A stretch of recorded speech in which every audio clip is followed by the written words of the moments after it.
이제 가을이 깊어가는 11월이 되었습니다. 대개 이 가을이 깊어가면 가을 탄다라는 그런 표현을 우리가 쓰기도 합니다. 가을을 탄다는 것은 이 가을이라는 계절이 우리를 조금은 더 감성적으로 만든다라는 의미가 되기도 합니다. 그래서 다른 계절보다도 유독 책이 더 많이 팔리는 계절이 이 가을이고요. 또 많은 사람들이 또 음악을 더 듣고 또 자기의 삶을 돌아보기도 하는 계절이 바로 이 가을입니다. 그런데 여러분, 과학에서는 이 가을을 그냥 가을대로 내버려 두면 되는데, 이 가을 탄다는 것을 과학적으로 연구를 해서 어떤 분이 또 이런 연구 결과를 발표합니다. 가을 탄다는 것은 낮의 길이가 짧아져서 우리가 햇빛을 조금 적게 받으면서 오는 계절성 기분 장애를 가을 탄다. 굳이 뭐 안 해도 되는 연구를 해서 이 가을 탄다를 계절성 기분 장애라고 그렇게 표현하는 분들도 있습니다.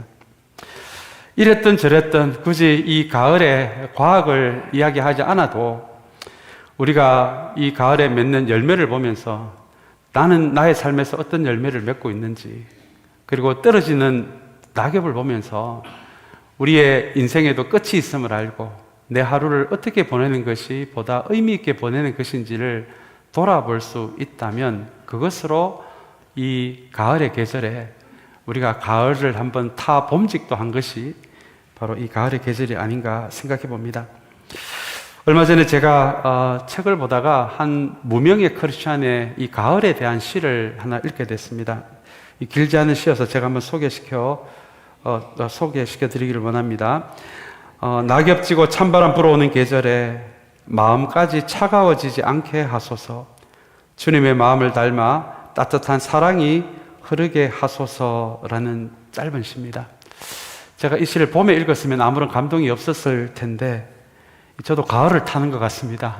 괜시리 짧은 가을에 관련된 시를 생각하면서 짧은 시간에나마 또 제 삶을 돌아보게 되는 그런 계기가 된 것 같습니다. 우리 그런 마음으로 이 가을 타는 이 11월의 계절에 조금은 우리가 더 우리의 지금까지의 우리 2023년을 돌아보는 이 11월이 되었으면 하는 마음으로 이 11월에 이 말씀의 강단을 예수님의 영성이라는 시리즈로 말씀을 좀 준비하게 됐습니다.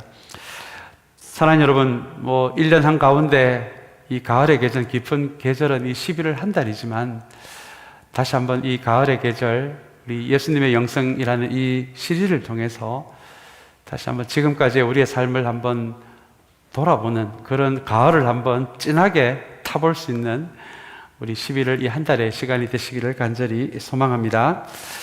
우리 오늘 이 시리즈의 제목을 예수님의 영성이라고 이름을 붙였습니다. 이 영성이라는 단어는 우리 교회뿐만 아니라 교회 바깥에 있는 사람들에게도 한때 굉장히 인기가 있는 단어입니다. 이 영성이라는 단어는 진정한 나를 찾기와 이렇게 연관을 시키면 이 영성이라는 단어를 잘 이해하실 수 있을 것 같습니다. 이 세상이 너무 빠르게 변하고 또 비인간적인 모습도 많다 보니까 이 쳇바퀴 돌아가는 이 현대 문명의 삶에서 현대인들이 살아가면서 점점 나를 잃어가는 것을 경험하게 됩니다. 그래서 교회 다니지 않는 사람들도 잠시 시간을 내어서 나를 찾는 과정, 이 과정을 시작하는 분들이 이 시대에도 적지 않은 것 같습니다. 그래서 세계 여기저기를 돌아다니면서 여행을 하면서 순례를 하면서 나를 찾는 그 여행길에 오른 사람들이 이 시대에도 적지 않습니다. 아마 대표적인 것이 스페인에 있는 산티아고 순례길이 아닌가 생각해 봅니다. 이 순례길은 마일로 하면 전체 한 500마일쯤 되는데요. 정말 많은 사람들이 그 산티아고를 지금도 찾고 있다고 합니다. 500마일을 걸어가는 그 순례길을 통해서 점점 잃어가는 나를 한번 찾아보겠다라는 사람들이 많은 찾는 곳이 바로 이 산티아고입니다. 그리고 이 나를 찾는 여행지로서 빠지면 서러운 곳이 또 인도죠. 또 많은 사람들이 나를 찾는 과정으로 인도를 찾아서 인도를 여행하시는 분들도 많이 있습니다. 혹은 불교에서는 템플스테이를 만들어서 바쁜 직장 생활을 하시는 사람들이 또 휴가를 내어서 절에서 시간을 보내면서 나를 찾는 그런 시간을 가지는 사람들도 있습니다. 그렇게 교회 바깥의 사람들도 잃어버린 나를 찾기 위해, 또 나를 더 이상 잃어버리지 않기 위해 이런 훈련의 시간을 가지는 거, 여행의 시간을 가지는 거, 이것을 영성이다, 영성 훈련이다. 우리는 이렇게 정의할 수 있을 것 같습니다. 여러분, 성경이 이야기하는 영성도 마찬가지입니다. 성경이 이야기하는 영성도 참된 나를 찾아가는 과정입니다. 하나님이 창조하신 그 모습 그대로요. 하나님이 의도하신 그 인간의 모습 그대로, 그 참된 인간의 모습을 찾아가는 여정, 과정, 훈련을 우리는 영성 혹은 영성 훈련이다. 우리가 그렇게 정의를 내릴 수 있을 것 같습니다. 그런데 여러분, 이 영성에 대해서 오해하는 분들이 많이 있으신 것 같아요. 이 영성을, 성경이 이야기하는 영성을 이해하지 못하고 다른 사람이 할 수 없는 것을 내가 하는 것, 다른 사람이, 보통 평범한 사람들이 할 수 없는 특별한 무엇인가를 하는 것을 영성이다 혹은 영적이다, 이렇게 오해하시는 분들이 많은 것 같습니다. 제가 일전에 한번 말씀드렸습니다만은 오렌지 카운티에 계신 어떤 목사님을 만났는데 명함을 주시더라고요. 명함을 받고 명함 뒤에 보니까 40일 금식기도 10회 실시라고 그렇게 되어 있더라고요. 40일 금식기도 하는 거 얼마나 귀한 일입니까? 그거 아무나 못하는 거거든요. 근데 그거를 명함에다가 이렇게 새겨서 다니시는 거 보고, 아, 이분에게 이게 참 큰 자랑거리가 되었나 보다라고 그렇게 혼자 짐작했던 기억이 납니다. 여러분, 40일 금식기도 아무나 못합니다. 그러나 이것을 남들이 못하는 거, 내가 많이 했다고 해서 내가 영적인 사람이 된다, 영성의 사람이 된다. 여러분, 성경은 그렇게 이야기하지 않습니다. 또 어떤 분들은 교회에서 다른 사람이 하는 것보다 몇 배나 되는 봉사를 하는 것을 영성이라고 생각하는 분들도 계십니다. 여러분, 그것도 착각입니다. 성경 어디에 봐도 남들보다 몇 배나 더 봉사한다고 해서, 섬긴다고 해서 그 사람을 영성의 사람 혹은 영적인 사람이다라고 부르지 않습니다. 또 어떤 분들은 5대째 목회자 집안을 큰 프라이드로 생각하시는 분들이 계시더라고요. 귀한 일이죠.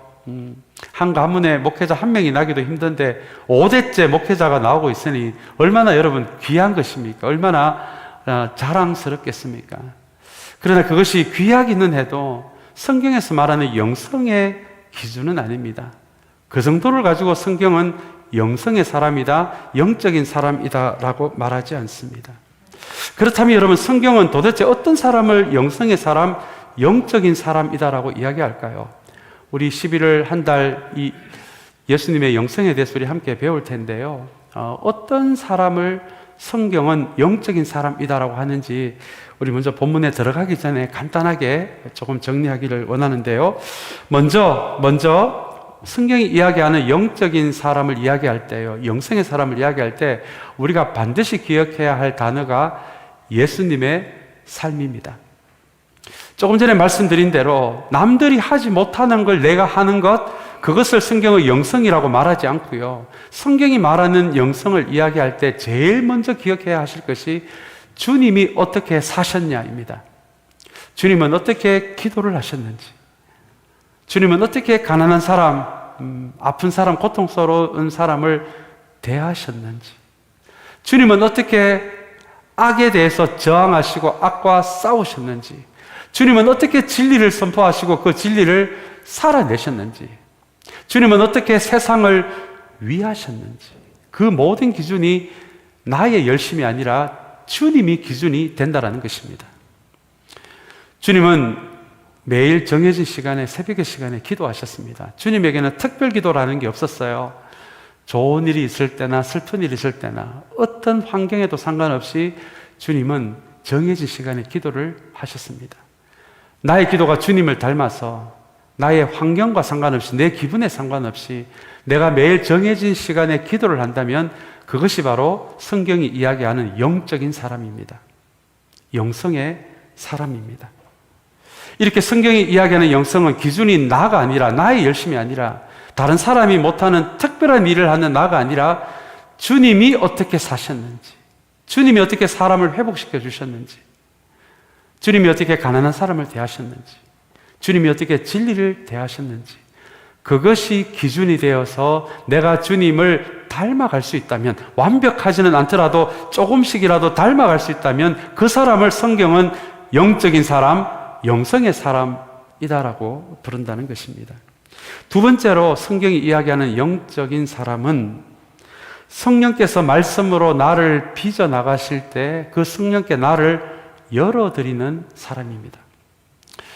여러분, 저는 지금도 우리 성경이 우리에게 이야기하는 가장 신비로운 것 중에 하나가 지금도 성령께서 주님의 말씀을 통해 우리를 주님의 목적에 맞게 우리를 빚어나가신다는 것입니다.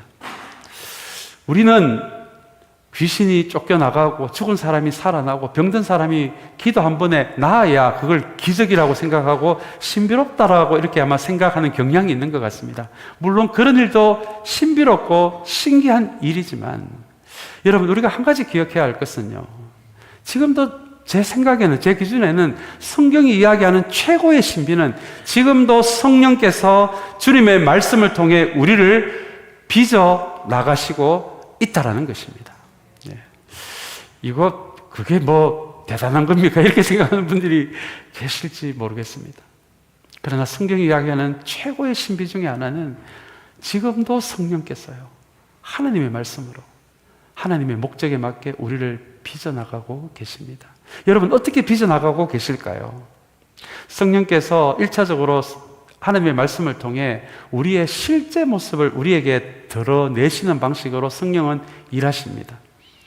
우리의 연약한 점을 보여주시고요, 하나님 말씀을 통해서 우리의 부족한 점, 우리의 약점, 우리의 엄밀한 습관, 우리의 자기중심성, 그것을 성령께서 성경을 통해서, 하나님 말씀을 통해서 우리에게 보여주시고 우리를 직면시키십니다.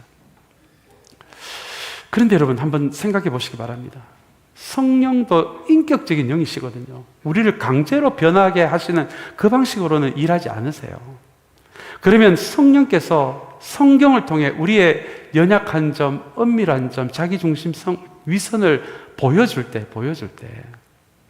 그것을 직면하는 것은 우리의 몫이라는 것입니다. 성령께서 그걸 보여줄 때 많은 사람들이 직면하지 않아요. 그게 불편하니까 피하거든요. 성령께서 보여주신 우리의 실제 모습을 우리가 직면해서 우리가 성령께서 우리의 모습을 보여주실 때마다 성령님, 우리를 고쳐주세요. 진리에 맞게 우리를 빚어주세요. 우리의 연약한 점을 고쳐주시고 약한 점을 강하게 해주세요. 우리를 성령께서 일하시는 그 사이에 끊임없이 열어드릴 때 성령께서는 그 말씀을 통해 우리를 고쳐나가십니다. 여러분, 그렇게 성령님께 우리를 열어드리는 사람을 성경은 영적인 사람, 영성의 사람이라고 합니다. 뭔가 대단한 일을 하는 사람을 영적인 사람이라고 타지 않고요. 가끔 가다가 그런 분을 만납니다. 성령님, 아무리 일하시고 아무리 저의 실제 모습을 보여줘도 저는 안 변합니다. 그런 분들이 계세요. 여러분, 무슨 배짱입니까? 어떻게 그렇게 신앙생활을 하실 수가 있으십니까? 아무리 보여주셔도 성령님, 저는 그냥 주어진 대로 살랍니다. 팔자대로 살랍니다. 운명대로 살랍니다. 여러분, 그거는 신앙이 아닙니다. 여러분, 그거는 그냥 기분대로 주님을 믿는 것입니다. 다시 한번 우리가 성경이 이야기하는 영성을 이야기할 때, 영적인 사람을 이야기할 때 핵심은 성령입니다. 첫 번째는 예수님의 삶이고요, 두 번째는 성령입니다. 그 성령이 우리에게 마음껏 역사하시도록 나를 성령님께 활짝 열어드리는 사람, 여러분, 그 사람을 성경은 영적인 사람, 영성의 사람이라고 이야기합니다. 세 번째로 우리가 기억해야 할 것은, 이 영성이라고 이야기할 때는 그 안에 꾸준함과 습관, 그 영성, 그것이 우리의 삶의 습관의 수준까지 가야 한다는 것입니다. 예수님의 삶의 방식, 어떤 삶의 방식을 보니 너무 나에게 아름다움으로 다가옵니다. 나도 저렇게 한번 살아봐야지. 그런데 그렇게 주님이 보여주시는 그 방식대로 한 번 해보고 두 번 해보고 안 되니까 이걸 포기합니다. 한 번 하고 두 번 하고 한 달 하고 두 달 하다가 더 이상 포기하는 거, 더 이상 주님의 말씀을 그 보여주신 모습대로 살아가는 것을 포기한다면 여러분 그것을 성경은 영성이라고 부르지 않습니다. 적어도 그것이 나에게 습관이 되는 수준이요. 그것이 나에게 일상이 되는 수준이요. 억지로 노력하지 않아도 주님의 어떤 특정한 모습을 내 삶에 내가 담기를 원하면서 그것이 나에게 그냥 누가 강요하지 않아도 자연스러워지는 수준까지 갔을 때 그것을 성경은 영적인 사람, 영성의 사람이다라고 그렇게 부른다는 것입니다. 영성에 관련된 책을 보면 굉장히 흥미로운 표현이 나오는데 그것이 덜숨과 날숨의 삶이라는 표현입니다. 여러분, 덜숨이 무엇입니까? 숨을 들이쉬는 것을 말합니다. 날숨은요, 숨을 내쉬는 것을 이야기합니다.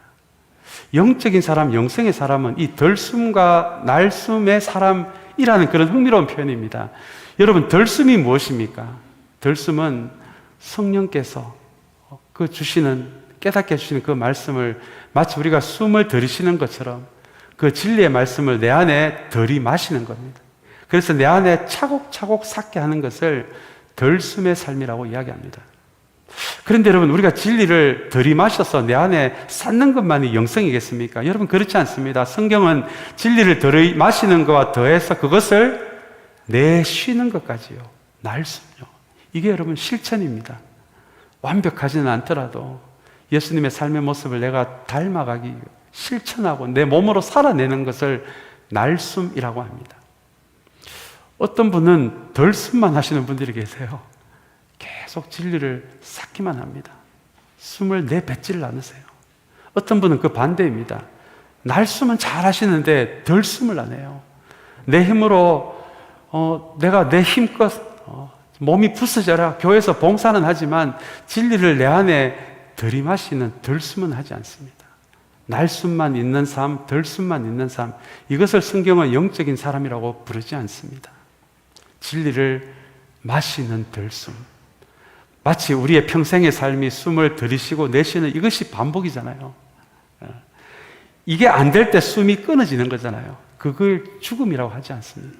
그러나 우리가 살아있는 동안에 숨을 들이쉬고 내쉬는 것처럼 진리를 마시고 실천하고 마시고 실천하고 이것이 한 번, 두 번이 아니라 평생 동안 이것이 우리에게 이 덜숨과 날숨이 자연스러워진다면 그 사람을 성경은 영성의 사람 그리고 영적인 사람 이렇게 부른다는 것입니다. 그렇다면 여러분, 우리에게 이런 성경이 이야기하는 영적인 사람이 될 때 우리에게 어떤 일이 벌어질까요? 성경은 정말 우리가 덜숨과 날숨의 사람이 될 때 우리가 더 깊어지고 맑아진다라고 이야기합니다. 우리가 더 깊어지고 맑아지면 우리에게 어떤 일이 벌어질까요? 우리가 깊어질수록 맑아질수록 하나님이 더 잘 보입니다. 그리고 우리가 도와줘야 할 사람이 더 잘 보이게 되어 있습니다. 여러분, 이것이 다른 사람 볼 것 없고요. 이 기준으로 나를 보시면 내가 영적인 사람인지 아닌지가 드러나게 되어 있습니다. 여러분들에게는 하나님이 얼마나 잘 보이십니까? 얼마나 이웃이 잘 보이십니까? 그렇다면 성경이 이야기하는 이 영적인 사람의 삶을 따라가지 않을 때 우리에게 어떤 일이 벌어질까요? 우리가 맑아지고 깊어지는 것이 아니라 우리가 마비가 됩니다. 내 영혼이 마비될수록 하나님이 안 보여요. 이웃이 안 보입니다. 오직 나만 보입니다. 나만 보입니다. 내 감정만 중요합니다. 내 기질만 중요하게 됩니다. 내 기분만 중요한 사람이 됩니다. 그렇다면 여러분, 이 기준으로 오늘 이 예배 시간에 나를 한번 돌아보시기 바랍니다. 나는 하나님과 이웃이 잘 보이는 사람입니까? 아니면 나만 보이는 사람입니까? 여러분, 이것이 성경이 이야기하는 영적인 사람의 길을 따라가느냐 아니면 내 기준대로만 살아가는 사람이냐를 돌아보게 만드는 지점입니다. 이런 영성 이야기로 우리 11월 한 달 동안 우리를 돌아보기를 소망합니다. 간절히 바라기는 이 한 달 예수님의 영성 시리즈를 통해서 이 가을에요. 우리가 가을을 제대로 한번 타서 이 한 달의 예배를 통해서 우리가 더 깊어지고 우리에게 더 맑아지는 그래서 하나님이 더 잘 보이고 내 옆에 사람이 더 잘 보이게 되는 그런 은혜가 있는 이 가을의 시간이 되시기를 간절히 소망합니다. 오늘 본문은 빌립보서의 말씀입니다. 오늘 이 말씀을 통해서 바울은 빌립보 교회에게 예수님의 영성 한 가지를 가르쳐 줍니다. 그 영성이 바로 비움의 영성입니다. 왜 바울은 이 빌립보에게 이 비움의 영성에 대해서 이야기를 하고 있을까요? 이 빌립보 교회는 바울이 유럽을 선교하면서 첫 번째로 세운 교회가 이 빌립보 교회입니다. 그리고 나서 바울은 그 교회를 떠나게 되고요. 다른 사람이 그 교회를 지금 사역하고 있습니다. 그리고 바울은 선교하는 과정에 감옥에 갇히게 됩니다. 로마 제국의 로마 황제가 우리 인생의 주인인데 자꾸 예수님이 우리의 주인이라고 바울이 선교하고 다니니까 이제 감옥에 갇히게 된 것이죠. 그런데 바울은 로마 시민권이 있는 사람입니다. 그래서 로마로 압송이 됐어요. 로마 황제에게 재판을 받기 위해서요. 그래서 지금 재판을 기다리고 있는 감옥에 갇힌 상태에서 빌립보 교회를 섬기고 있는 사역자로부터는 소식을 듣게 됩니다. 이 빌립보 교회가 여전히 로마 제국의 핍박을 받고 있을 뿐만 아니라 여러 가지 일들로 인해 교회가 하나됨이 깨어지고 있다는 소식을 듣게 됩니다. 그리고 나서 빌립보 교회에 보낸 편지가 바로 이 빌립보서입니다. 그렇다면 왜 바울이 빌립보 교회에게 이 비움의 영성을 가르쳐 주고 있는지를 좀 알 것 같습니다. 이 비움의 영성이 없다면 교회가 하나가 될 수 없기 때문에 그렇습니다. 그런 전체적인 내용이 담긴 것이 오늘 우리가 읽은 본문인데요. 우리 이 본문 안에서 바울이 우리 뭐라고 이야기하는지를 조금 들여다보기를 원합니다. 우리 5절의 말씀입니다. 우리에게 너무 익숙한 말씀인데요. 이 말씀 같이 한번 읽어보겠습니다. 여러분 안에 이 마음을 품으십시오. 그것은 곧 그리스도 예수의 마음이기도 합니다. 라는 말씀입니다. 지금 이 이야기를 그냥 듣기 좋은 이야기로 들려주고 있는 것이 아니라 여러분 빌립보 교회 현재 상태를 먼저 기억하셔야 합니다. 교회가 처음 세워질 때는 좋았지만 시간이 가면서 마음이 점점 하나가 되지 못하는 이 교회의 상태를 보고 바울은 제일 먼저 여러분 안에 이 마음을 품으십시오. 그 마음은 바로 예수님의 마음입니다. 라는 말씀이 2장 5절의 말씀입니다. 여러분 이 말이 무슨 의미일까요? 왜 이 교회가 하나 되는 일에 좀 이렇게 하고 저렇게 하고 이렇게 좀 해봐라 그렇게 이야기하지 않고 바울은 예수님의 마음을 이야기하고 있을까요? 왜냐하면 이 바울은 알고 있었어요. 우리 힘으로는 이 교회 공동체가 궁극적으로 하나가 되기 위해서 이게 우리 힘으로는 이게 안 된다라는 것을 바울은 알고 있었거든요. 왜냐하면 우리는 모두 다르기 때문에 그렇습니다. 우리 모두에게는 저마다의 자기중심성이 있기 때문입니다. 우리는 이 예배 시간에 하나님을 이야기하고 찬양을 하지만 결정적인 순간에는 우리의 감정이 결정합니다. 우리의 기분이 무엇인가를 결정하게 합니다. 여러분 이것이 우리 인간입니다. 우리 인간을 과대평가할 필요가 없을 것 같아요. 이게 우리 인간입니다. 그래서 우리는 이 영적 공동체 안에서는 우리 힘으로는 하나가 될 수 없는 것입니다. 우리가 악해서가 아니라 그것이 인간이기 때문에 그렇습니다. 우리 얼마 전에 마친 요한 1서에서 요한도 같은 맥락의 말씀을 했죠. 너희가 서로 사랑하기 위해서는 옆에 사람을 우리의 맨눈으로 봐서는 안 되고 주님을 통해 내 옆에 사람을 봐야 한다라고 이야기합니다. 여러분 이게 굉장히 중요한 말씀입니다. 나의 맨눈으로 보면 저 사람은 형편없는 사람이에요.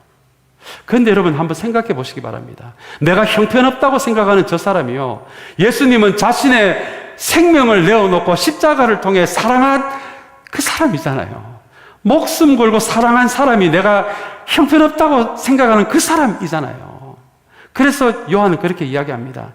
공동체 안에서 서로 사랑하는 관계가 되기 위해서는 나의 맨눈으로 보지 말고 예수님의 관점에서 예수님을 통해서 그 사람을 봐라. 그 방법이 아니고서는 사랑할 수 있는 능력이 우리 안에서 생길 수가 없기 때문에 그렇습니다. 여러분 하나님도 우리를 보실 때 예수님을 통해 우리를 보고 계시다는 거 알고 계십니까? 하나님이 우리를 그냥 보시면 우리는 그냥 죄인입니다. 어쩔 수 없는 죄인입니다. 그러나 주님을 통해서 본다면 본다면 우리는 사랑하는 아들 예수 그리스도를 십자가에 매달아 놓기까지 사랑한 사람들이잖아요. 그냥 보면 죄인이지만 주님을 통해 보면 우리 한 사람 한 사람은 너무 하나님께 소중한 사람이 된 사람으로 보이는 것이 주님을 통해 본다는 의미입니다. 이것이 바로 오늘 바울이 주님의 마음을 가져야 한다라는 이 말씀의 의미입니다. 주님의 마음을 가지고 상대방을 보지 않고는 그 사람을 진실되게 사랑할 수 있는 힘이 우리에게 나올 수가 없기 때문에 그렇습니다. 사랑하는 여러분, 우리 교회가 세워진 지 이제 4년이 지났습니다. 이 상황에서 제가 여러분들에게 질문을 하나 드리기를 원하는데요. 여러분들은 앞으로도 지금까지 우리가 교회가 평안하게 왔지만 앞으로도 우리 교회가 존재하는 동안 우리 교회가 정말 하나가 되기를 원하십니까? 예. 진심이십니까? 정말 진심이세요? 정말 우리 교회가 하나가 되기를 정말 원하십니까? 예. 그렇다면 우리 힘으로 우리 감정에 의해 모든 것이 결정되게 하지 마시고요. 정말 그것이 우리의 진심이라면 오늘부터 우리가 해야 되는 것은 주님의 마음을 품기를 시작해야 한다는 것입니다. 밥 몇 번 같이 먹고 같이 어디 놀러 가는 거, 그것도 얼마나 예수 그리스도 안에서 좋은 교제입니까? 여러분, 그러나 그것만으로는 부족합니다. 언젠간 탈락이 되어 있습니다. 정말 주님께서 여기에 세운 이 교회가 존재하는 동안 하나가 되기를 원하신다면 요한이 이야기한 것처럼 예수님을 통해 내 옆 사람을 보시고요. 그리고 우리 모두가 하나가 되기 위해 우리 기준의 노력을 하는 것이 아니라 서로 다른 우리 한 사람 한 사람이 주님의 마음을 품기를 시작할 때 여러분, 그 하나됨은 저절로 이루어지는 것입니다. 이것이 영적인 원리입니다. 오늘 이 말씀을 생각하시면서 오늘 바울이 이 빌립보 교회에게 들려주는 이 첫 번째 이 진리를 쫓아서 사랑하는 여러분, 우리 교회도 저마다 예수님의 마음을 품을 수 있는 우리 그런 영적인 사람으로 세워지는 우리 모두가 되시기를 간절히 소망합니다. 그렇다면 바울이 전해주고 싶었던 예수님의 마음이 어떤 마음이었을까요? 우리 6절, 7절, 8절입니다. 오늘 본문의 핵심이 되기도 하는 말씀인데요. 이 세 절의 말씀을 우리 한번 같이 읽으면 좋겠습니다. 우리 같이 읽겠습니다. 그는 하나님의 모습을 지니셨으나 하나님과 동등함을 당연하게 생각하지 않으시고 오히려 자기를 비워서 종의 모습을 취하시고 사람과 같이 되셨습니다. 그는 사람의 모양으로 나타나셔서 자기를 낮추시고 죽기까지 순종하셨으니 곧 십자가에 죽기까지 하셨습니다. 바울은 이 지금 서로 갈등 중에 있는 이 빌립보 공동체에게 자기를 비우시고 십자가에 매달려 계시는 주님의 모습에 관한 이야기를 이 빌립보 교회에게 들려주고 있습니다.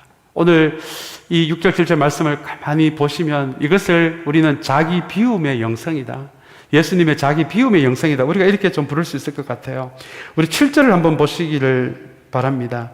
오히려 자기를 비워서 종의 모습을 취하시고 뭐와 같이 됐다고요? 사람과 같이요. 하나님의 아들 예수님이 사람이 되셨어요. 이게 첫 번째 비움입니다. 근데 이 비움이 다인 것 같은데 우리 8절을 보십시오. 사람이 되신 다음에 또 어떻게 하셨습니까? 자기를 또 낮추십니다. 두 번째 비움이에요. 이것만 해도 대단한데 세 번째 비움이 또 등장합니다. 어떤 상황입니까? 죽기까지 순종하셨다. 이것이 예수님이 보여주시는 자기 비움의 사랑입니다. 이것이 어떻게 사랑 없이 이것이 가능했겠습니까? 그리고 누구를 진실하게 사랑하는 일, 교회를 세워나가는 일, 여러분, 주님이 보여주셨던 이 자기 비움이 없이 어떻게 가능하겠습니까? 자기 비움이 없이 나의 자기중심성으로, 내 기분으로, 내 감정으로 모든 것이 결정이 된다면 어떻게 여러분 이 교회가 세워지겠습니까? 오늘 이것을 통해 바울이 빌립보 교회에게 전하고자 하는 메시지는, 핵심 메시지는 바로 이것입니다. 너희들에게 자기중심성이 막 일어날 때마다 기분에 의해, 감정에 의해, 기질에 의해 모든 것이 막 결정되는 그런 순간에마다 자기를 낮추셔서 죽기까지 순종하셔서 십자가에 매달리신 채로 묵묵히 우리를 사랑의 눈으로 보시는 그 주님을 보라는 것입니다. 그것을 보지 않고는, 그래서 우리 인간의 자기중심성, 이 기분, 감정 벗어날 방법이 없거든요. 그리고 이런 의미도 있을 것 같습니다. 도대체 우리의 감정이 뭐길래, 우리의 기분이 뭐길래, 이렇게 자기를 끝까지 비우시고 십자가에 매달려 계시는 이 주님을 우리가 볼 수가 있다면 어떻게 우리가 우리 기분대로, 감정대로, 자기 중심성대로 우리의 이웃을 대할 수가 있겠습니까? 우리의 감정이 도대체 뭐길래요? 우리의 자존심이 뭐길래요? 이것이 바울이 빌립보 교인들에게 들려주는, 주고자 하는 핵심 메시지입니다. 너희들에게 그런 마음이 생길 때마다 자기를 비우셔서 가장 강하신 분이 가장 약한 자가 되어 십자가에 매달리셔서 우리를 물끄러미 사랑의 눈으로 바라보시는 그 주님의 자기 비움의 영성을 우리의 삶으로, 그것이 드러날 때 그때 비로소 공동체가 하나가 될 수 있다. 이 자기 비움을 거치지 않고는 결코 하나가 될 수 없다라는 것이 6절, 7절, 8절의 말씀입니다. 사랑하는 여러분, 우리 이제 세워진 지 4년째 되는 이 교회를 세워나간 우리의 마음도 동일한 마음이 되어야 한다고 바울은 우리에게 이야기할 것 같습니다. 사랑하는 여러분, 교회가 세워지는 거요, 절대로 저절로 되지 않습니다. 가만히 놔두면 저절로 된다고요? 여러분, 그렇지 않습니다. 그렇다면 어떻게 교회가 세워질까요? 어떻게 하나가 될까요? 주님처럼 우리를 비울 때입니다. 비울 때. 다시 한번 바울이 이 빌립보 교회에게 들려주는 주님의 마음은 우리를 사랑하시기 위해 자기를 다 비우신 이 자기 비움의 영성이라는 것을 기억하면서 우리도 쉽지는 않지만, 그러나 주님께서 우리에게 보여주신 그대로 다시 한번 자기 비움의 영성을 우리의 마음 안에, 우리의 영혼 안에 조금씩 채워나가는 우리 모두가 되시기를 간절히 소망합니다. 이제 우리 9절 말씀도 우리 한번 볼까요? 9절 말씀은 참 가슴 벅찬 말씀입니다. 9절 말씀도 우리 한번 같이 읽겠습니다. 그러므로 하나님께서는 그를 지극히 높이시고 모든 이름 위에 뛰어난 이름을 그에게 주셨습니다. 여러분, 이 9절의 말씀을 통해서 성경이 이야기하는 영성은 역전의 영성, 역설적인 영성, 우리가 이렇게도 부를 수 있을 것 같습니다. 어떻게 해서 역전이 됩니까? 어떻게 역설이 됩니까? 많은 곳에서 성경을 역설적으로 이야기합니다. 세상에 대해서는 담대하나 하나님 앞에서는 약해진 사람을 하나님이 높여주신다. 하나님 앞에 겸손한 사람을 하나님은 그 사람을 오히려 높여주신다. 하나님 앞에서는 작은 자가 된 사람을 하나님은 그 사람을 큰 자가 되게 해주신다. 하나님 앞에서 마음이 가난하게 된 자, 하나님은 그 사람의 그 마음을 부유하게 하신다. 여러분, 이것이 성경이 이야기하는 역설의 원리입니다. 이 영성의 역전의 원리입니다. 우리가 평생 동안 자기를 피우기만 해야 된다면, 그래서 자존심도 계속 무너지고 그렇게만 살아간다면 우리가 그렇게 살아가는 영적인 기쁨이 어디에 있겠습니까? 다시 한번 그렇게 자기를 비우고 사는 거, 하나님 앞에 약해지는 거, 낮아지는 것이 결코 우리를 손해보는 삶이 아니라 그것이 바로 하나님이 그런 삶을 높여주신다라는 그 약속의 말씀이 9절입니다. 자기를 비우신 예수님을 하나님께서는 어떻게 하셨다고요? 그를 지극히 높여주십니다. 모든 이름 위에 뛰어난 이름을 주십니다. 여러분, 이것이 성경이 이야기하는 영성의 깊이입니다. 사랑하는 여러분, 세상에 대해서는 담대하나 하나님 앞에서는 강한 척 하지 마시고요, 하나님 앞에서는 약한 자가 되십시오. 하나님 앞에서는 낮은 마음이 되십시오. 하나님 앞에서는 마음이 가난한 자가 되십시오. 겸손한 자가 되십시오. 그러면 하나님이 어떤 시점에 여러분들을 높여주실 것입니다. 여러분들을 부여하게 하실 것입니다. 여러분을 크게 하실 것입니다. 그리고 하나님 앞에 자기를 비운 사람을 하나님의 은혜와 사랑과 능력으로 채워주실 것입니다. 여러분, 그것이 9절이 이야기하는 비움의 영성의 사람을 하나님이 어떻게 높여주시는지에 대한 약속의 말씀입니다. 이제 우리 12절 말씀을 한번 잠깐 좀 살펴보기를 원하는데요. 우리 13절 말씀을 우리 마지막으로 우리 함께 좀 보기를 원합니다. 우리 13절 말씀 마지막으로 우리 한번 같이 읽겠습니다. 하나님은 여러분 안에서 활동하셔서 여러분으로 하여금 하나님을 기쁘게 해드릴 것을 염원하게 하시고 실천하게 하시는 분입니다. 라는 말씀으로 오늘 본문이 마무리가 됩니다. 여러분, 이게 어떤 의미입니까? 다시 한번 성경이 이야기하는 영성이 어떤 건지를 우리에게 가르쳐주는 말씀이 13절입니다. 13절은 다시 한번 성경이 이야기하는 영성은 우리 힘으로 되는 것이 아니다. 여러분 잘 보시면 우리 안에 그렇게 기쁘게 그것을 기쁨을 찾게 하고 그것을 실천하게 하는 분이 누구라고 지금 이야기하고 있습니까? 하나님이라고 이야기합니다. 그렇다면 여러분, 성경이 이야기하는 영성은 도대체 어떤 영성입니까? 다른 사람들이 하지 못하는 것을 내가 어떤 열심으로 해내는 것을 성경은 영성이라고 하지 않고 내 안에 그것을 힘주시고 나로 하여금 그렇게 살아가도록 힘주시는 그 하나님과 함께 걸어가는 사람, 하나님과 함께 동행하는 사람을 성경은 영적인 사람이다, 영성의 사람이다라고 부른다는 것입니다. 하나님께 묻는 사람입니다. 하나님을 의지하는 사람입니다. 그리고 나에게 무엇인가 필요한 것이 있을 때 하나님께 도와달라고 기도하는 사람입니다. 동시에 하나님이 원하시는 것이 무엇인지 그것을 알아가기를 원하는 하나님과 사귐으로 들어가는 사람. 그래서 내 혼자 무엇인가 다른 사람이 안 하는 것을 하면서 인정받으려고 하는 사람을 영적인 사람이라고 부르는 것이 아니라 그 하나님 옆에 딱 붙어가는 사람요, 성령님께 붙어가는 사람요, 그 사람을 성경은 영적인 사람, 영성의 사람이다라고 부른다는 것이 오늘 우리가 방금 읽은 2장 13절이 우리에게 들려주는 참된 영성의 의미입니다. 사랑하는 여러분, 이제 말씀을 맺기를 원합니다. 오늘 이 말씀을 기억하시면서 이 11월 깊은 가을, 사랑하는 여러분, 예수님의 영성을 하나하나 우리 안에 잘 담아서 다시 한번 2023년 이 가을의 계절이 우리가 더 깊어지고 더 맑아져서 하나님이 더 잘 보이고 내 옆에 사람이 더 잘 보일 수 있는 영성의 사람으로 세워지는 우리 모두가 되시기를 간절히 소망합니다.